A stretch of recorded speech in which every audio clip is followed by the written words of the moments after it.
কওয়াইদুল লুগাতিল আরবিয়্যাহ। কওয়াইদ অর্থ হলো নীতিমালা বা নিয়ম। আল লুগা ভাষা, আল আরবিয়্যাহ আরবি, আরবি ভাষার নীতিমালা, আরবি ভাষার কওয়াইদ। কওয়াইদুল লুগাতিল আরবিয়্যাহ এর পরিচয়, মানে কওয়াইদুল লুগাতিল আরবিয়্যাহ জিনিসটা কি, এখানে কি আলোচনা করা হয়। যেসব নিয়ম নীতির মাধ্যমে আরবি ভাষার মুফরাদ তথা একক শব্দ, অর্থাৎ আরবি শব্দের প্রত্যেকটি, মানে একটি একটি শব্দ, প্রত্যেকটি শব্দ হলো মুফরাদ তথা একক শব্দ। আবার সেই শব্দগুলো যদি একাধিক হয়, একাধিক হয়ে বাক্য হয় অথবা বাক্যের অংশ হয়, সেটা হলো মুরাক্কাব। আর সেই মুরাক্কাব কি দিয়ে গঠিত হয়? ওই যে একক শব্দ মুফরাদ, এই মুফরাদ যদি একাধিক হয় তাহলে সেটা হয় মুরাক্কাব। এই মুরাক্কাব আবার দুই ধরনের হয়, একটা হলো মুরাক্কাবে মুফিদ আর একটা হলো মুরাক্কাবে গয়রে মুফিদ। এর মানে হলো যে ওই একটি একটি শব্দ যখন বেশি হয়ে যায়, যুক্ত হয় একসাথে, তখন সেটা বাক্যের অংশ হতে পারে, আবার একটি বাক্যও হতে পারে। তো যেই নিয়ম নীতির মাধ্যমে এরকম একটি শব্দ, একক শব্দ বা একাধিক শব্দ দিয়ে বাক্য অথবা বাক্যাংশ সম্পর্কে সম্যক জ্ঞান অর্জন করত, আরবি ভাষা শুদ্ধরূপে লিখতে, পড়তে, বলতে ও বুঝতে পারা যায়, তাকে কওয়াইদুল লুগাতিল আরবিয়্যাহ তথা আরবি কওয়াইদ বলে। আচ্ছা, আমাদের পরিষ্কার ধারণা নিতে হবে যে আরবি ভাষা শিখতে হলে প্রথমত আমাদের, কোনো ভাষা শিখতে হলে আমাদের শব্দ দরকার। তো প্রত্যেকটি শব্দকে আরবি ভাষায় মুফরাদ বলে, একটি শব্দকে। আর এই যে শব্দগুলো যখন একত্রিত হয়, একের অধিক হয়, তখন সেটা দ্বারা কোনো একটা বাক্যের অংশ হয় অথবা সেগুলো কোনো একটা বাক্য হয়ে যায়, তখন তাকে মুরাক্কাব বলে। তো বাক্য যখন হয় তখন এটার নাম হয় মুরাক্কাবে মুফিদ, আর যখন সেটা বাক্য হয় না, বাক্যের কোনো অংশ হয়, তখন এটাকে বলা হয় মুরাক্কাবে গয়রে মুফিদ। এটা সামনে আরো আলোচনা আসবে আমাদের। তো এই যে মুরাক্কাব, মুফরাদ, এই জ্ঞান অর্জন করে যখন আমরা আরবি ভাষাটা শুদ্ধরূপে লিখতে পারবো, পড়তে পারবো, বলতে ও বুঝতে পারবো, অর্থাৎ তাকেই কওয়াইদুল লুগাতিল আরবিয়্যাহ বলে। কওয়াইদুল লুগাতিল আরবিয়্যাহ এর প্রয়োজনীয়তা। আরবি ভাষা স্বয়ং আল্লাহ রাব্বুল আলামিনের পক্ষ থেকে কুরআন ও সুন্নাহর ভাষারূপে নির্বাচিত হয়েছে, সেহেতু আরবি ভাষার সাধারণ জ্ঞান অর্জন করা প্রত্যেক মুসলমানের ঈমানী দায়িত্ব। আর যারা দ্বীন ও শরীয়তের আলেম হবেন এবং কুরআন, সুন্নাহ ও শরীয়তের এলেমের ধারক, বাহক, রক্ষক ও পতাকাবাহী হবেন, তাদের জন্য আরবি ভাষার সাধারণ জ্ঞান অর্জনের পর ভাষার শাস্ত্রীয় ও তত্ত্বগত জ্ঞান অর্জন করা অপরিহার্য। কওয়াইদুল লুগাতিল আরবিয়্যাহ এর প্রয়োজনীয়তা ও গুরুত্বের আলোকে উলামায়ে কেরাম যুগে যুগে অসংখ্য গ্রন্থ রচনা করেছেন, যা বিশ্বের যে কোনো জাতির হৃদয়ে সশ্রদ্ধ বিস্ময় উদ্রেক করা ও এই শাস্ত্রের গুরুত্ব উপলব্ধি করার জন্য যথেষ্ট। এখানে বলেছে যে আল্লাহ রাব্বুল আলামিন যে কুরআন নাজিল করেছেন এবং রাসূল সাল্লাল্লাহু আলাইহি ওয়াসাল্লামের যে সুন্নাহ, হাদিস রূপে আমাদের সামনে এসেছে, এগুলো সবই আরবি ভাষায়। তো আরবি ভাষার এই কুরআনে আল্লাহ রাব্বুল আলামিন কি বলেছেন এবং রাসূল সাল্লাল্লাহু আলাইহি ওয়াসাল্লামের যে সুন্নাহ, হাদিস, এখানে রাসূল সাল্লাল্লাহু আলাইহি ওয়াসাল্লাম কি বুঝিয়েছেন, এটা সঠিকভাবে বোঝার জন্য আমাদের অবশ্যই আরবি ভাষার অনেক প্রয়োজনীয়তা আছে। এবং যারা এই বিষয়ে আরও গভীর জ্ঞান অর্জন করতে চান, কুরআন এবং সুন্নাহ থেকে, হাদিস থেকে নীতিমালা নির্ধারণ করতে চান, তাদের জন্য অবশ্যই আরবি ভাষা পরিপূর্ণ শেখা এবং সঠিকভাবে শেখা খুবই জরুরি। এই জন্য কওয়াইদুল লুগাতিল আরবিয়্যাহ এর প্রয়োজনীয়তা অপরিসীম। কওয়াইদুল লুগাতিল আরবিয়্যাহ এর প্রকার। আরবি কওয়াইদ বিষয় জ্ঞান অর্জনের জন্য নিম্নোক্ত বিষয়ের কওয়াইদ সমূহ জানা প্রয়োজন। মানে এই যে নিয়ম নীতিমালা, এগুলো আমাদের পরিপূর্ণ শেখার জন্য প্রথমে সেই ভাষার বর্ণ সম্পর্কে আমাদের জানতে হয়। তার ভাষার ক্ষেত্রে প্রথমে যেই কওয়াইদ জানার প্রয়োজন সেটা হলো ইলমুল ইমলা, মানে বর্ণ প্রকরণ, অর্থাৎ আরবি ভাষার বানান শুদ্ধভাবে লিখতে এবং কোথায় কোন বর্ণ কীভাবে ব্যবহার হবে সেটা শিখতে আমাদের এই বর্ণ প্রকরণ, ইলমুল ইমলা শিখতে হয়। তারপরে ইলমুস সরফ, শব্দ নিয়ে আলোচনা, শব্দ প্রকরণ। এই ইলমুস সরফ বিষয়টিতে আমরা আরবি ভাষার যে সকল শব্দ পরিবর্তন হয়, রূপান্তর হয়, সেই শব্দগুলো আমরা এখানে শিখব। এরপর হলো ইলমুন নাহবি শিখব।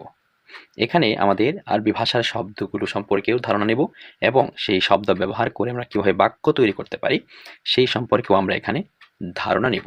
ইলমুল ইমলা, যেটা আমরা ইংরেজিতে জানি অর্থোগ্রাফি, ইলমুস সরফ, ইটিমোলজি, ইলমুন নাহউই, সিনট্যাক্স, এগুলো আমরা পরবর্তীতে আরো বিশদভাবে আলোচনা করব। আল বাবুল আউয়াল, আল বাব অর্থ অধ্যায়, আউয়াল অর্থ প্রথম। তাহলে বাবুল আউয়াল অর্থ প্রথম অধ্যায়। এই প্রথম অধ্যায়ে আমরা ওই যে আরবি ভাষার যে প্রকার সমূহের দ্বিতীয় প্রকার ইলমুস সরফ, এই বিষয়ে এই অধ্যায়ে আলোচনা করা হবে। ইলমুস সরফ জিনিসটা কি? ইলমুস সরফ হলো যে এলেম শিক্ষা করলে আরবি শব্দের গঠন, পদ্ধতি ও রূপান্তরের নিয়মাবলী জানা যায়, তাকে ইলমুস সরফ বলে। তো বিষয়টা হলো আরবি ভাষার যে শব্দগুলো আছে এগুলোর অনেক শব্দ পরিবর্তন হয়, মানে এটা একটা মূল শব্দ থাকে, সেখান থেকে নতুন একটা শব্দ তৈরি হয়, সেই শব্দ আবার রূপান্তর হয়। তো এই যে এখানে যে নীতিমালাটা আমরা শিখব, সেই নীতিমালা শেখার যে পর্ব সেটাই হলো ইলমুস সরফ। যেমন এই যে আন নাসরু একটা শব্দ, এই শব্দ থেকে নাসর ইয়ানসুরু রূপান্তর হয়েছে, অর্থাৎ এই শব্দ থেকে আর অনেকগুলো শব্দ রূপান্তর করা যায়, পরিবর্তন করে নতুন নতুন অর্থ পাওয়া যায়। অনুরূপভাবে আল কওলু মাজদার হতে ক্বালা ইয়াকুলু রূপান্তর হয়েছে। এরকম একটি মাজদার অর্থাৎ ক্রিয়ামূল থেকে আরো অনেক নতুন নতুন শব্দ তৈরি করা যায়। তো মোট কথা, যে নিয়ম কানুন দ্বারা শব্দের গঠন ও রূপান্তর জানা যায় সেই নিয়ম কানুনকে ইলমুস সরফ বলে। এই বিষয়ে আমরা সামনে আরো আলোচনা করব কিভাবে একটি শব্দ থেকে অন্য শব্দ রূপান্তর হয়, সামনে এর বিশদ আলোচনা আসবে। ইলমুস সরফের আলোচ্য বিষয় আমরা অবশ্যই বুঝে ফেলেছি যে আসলে এখানে কি আলোচনা করা হয়। আরবি শব্দের সব শব্দই এরকম পরিবর্তন হয় না। যেমন এখানে উদাহরণ দিয়েছে, যেমন জাফারুন, ঈসা। তো জাফর আর ঈসা এগুলো আমরা বুঝতে পারছি যে এগুলো কোনো ব্যক্তির নাম, এগুলো এরকম পরিবর্তন হয় না। যেমন জাফারু, জাফারা, জাফারা, জাফারু, এরকম পরিবর্তন হয় না। তাহলে যেসব আরবি শব্দ বিভিন্ন পরিবর্তন গ্রহণ করে সেগুলোই ইলমুস সরফের আলোচ্য বিষয়। আমি আবার বলছি, যেহেতু সব শব্দই পরিবর্তন হয় না, তো যেগুলো পরিবর্তন হয় না সেখানে এই ইলমুস সরফে সেই শব্দগুলোর আলোচনা হয় না, সেই শব্দ নিয়ে এখানে আলোচনা হয় না, পড়াশোনা হয় না। এখানে কোনগুলো নিয়ে আলোচনা হয়? যে সকল শব্দ পরিবর্তন হয়। যেমন আন নাসরু, এটা একটি পরিবর্তনযোগ্য মাজদার, তাতে পরিবর্তন ঘটিয়ে নাসারা একটি ফেল তৈরি করা হয়। অনুরূপ নাসারা একটি পরিবর্তনযোগ্য ফেল, তাতে পরিবর্তন করে ইয়াংসুরু ফেলটি তৈরি করা হয়। সুতরাং এই শব্দগুলো ইলমুস সরফের আলোচ্য বিষয়। অর্থাৎ আরবি ভাষায় সকল শব্দই তো আর এরকম পরিবর্তন হয় না, এটা আমরা সামনে পাবো অবশ্যই।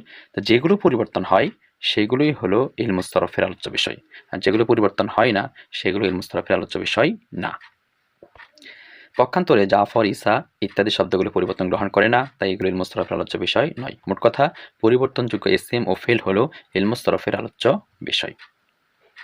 যে সকল ইসম অথবা যে সকল ফেল পরিবর্তনযোগ্য, পরিবর্তন হয়, সেগুলো নিয়েই ইলমুস সরফে আলোচনা করা হবে। ইলমুস সরফ এর উদ্দেশ্য। কোন উদ্দেশ্যে এই ইলমুস সরফ অধ্যায়টি আমরা পড়ব?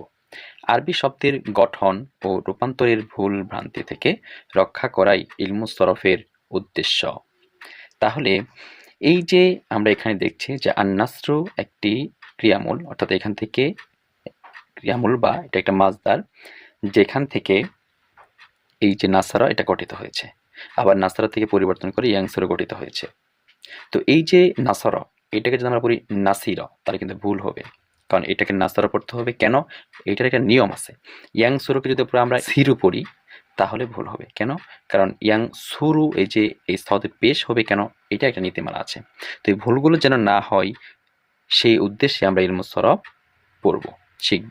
আরবি শব্দের গঠন ও রূপান্তরের ভুলভ্রান্তি থেকে রক্ষা করা ইলমুস সরফের উদ্দেশ্য। ইলমুস সরফ নামকরণের কারণ।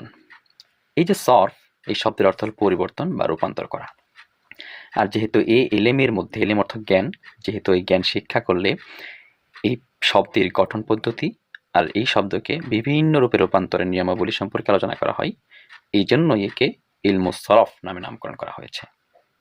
ইলমুস সরফের প্রয়োজনীয়তা।